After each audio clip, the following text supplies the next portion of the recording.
Good morning, Wildcats. Today is Tuesday, April 28th. I'm Blake Johnson. And I'm Tyler Lamb, and it's National Superhero Day. We're bringing you a recap on how our theater production had their last curtain call. Welcome to WCTZ News.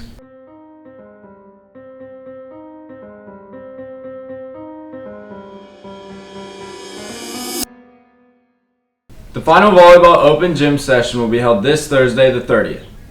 Please be aware that this Friday, May 1st, is the last day to be able to check out books from the Media Center. All books must be returned by May 21st, or you will be charged the cost of replacing the book. The Media Center will be closed for the first 2 weeks of May for testing, but there will be availability to turn in books at the side door by the picnic tables. You can also have your teacher put them in Mr. Drake's mailbox, or you can give them to Mr. Shane in the front office. There is no excuse to not turn in checked out materials, and please see Mr. Drake if you have any questions. Now, let's step into the spotlight and see how our theater production took their final bow with their most recent show, Les Mis.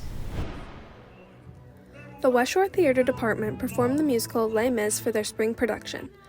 Leading up to the show, students participated in Tech Week, which required long hours of preparing the sets and rehearsing their songs.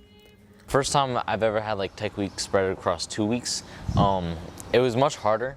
I didn't really have my lines all memorized, but I think it really went really well. It was a little rough. We only managed to get through the first 5 songs of Act 1, which there are 18 songs in Act 1. But then the second day, we were a lot better. We finished Act 1. Third day, we did all of Act 2.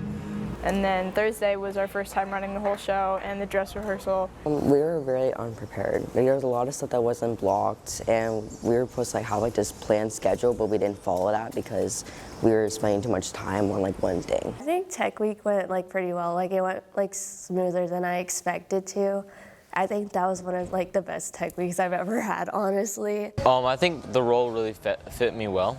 I was kind of the leader of the revolution. For me, I didn't audition for Enjolras or Enjolras. I don't know how you pronounce it, to be honest. I auditioned for Javert, but being in that role I think was great for me because it just fit me well.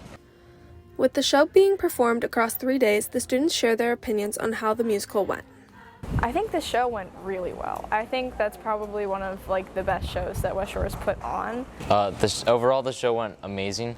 We did have little concerns a couple days before the show how it was going to come out, but I think it came out very well. I think the actual show went really good. There was a lot of people there. Everything ran pretty smoothly for the most part. It was a lot of fun. It went really good because we all became a family, so it was much easier to connect with the other actors. So that's our chemistry on stage was really good. That show is a big show. Les Mis is a big show. It's entirely sung through. It's much more operatic than your regular theater show. I think for us to have pulled it off and do it as well as we did was incredible. For WCTZ News, this is Lily Reppiger reporting.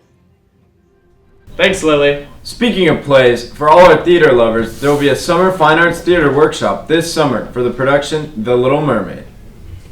All information will be available from our art, theater, band, and orchestra teachers, as well as the front offices. The pre-registration deadline is Wednesday, May 13th, so make sure to check the school website for the links if you're interested. Thank you to today's sponsors, Urban Tea and Creamery and Bayside Lakes Family Care. We appreciate your support of student journalism and for our production here at WCTZ News. That's a wrap for today's edition of WCTZ News. For the last time, I'm Blake Johnson. And I'm Tyler Lamb. And have a theatrical Tuesday, Wildcats.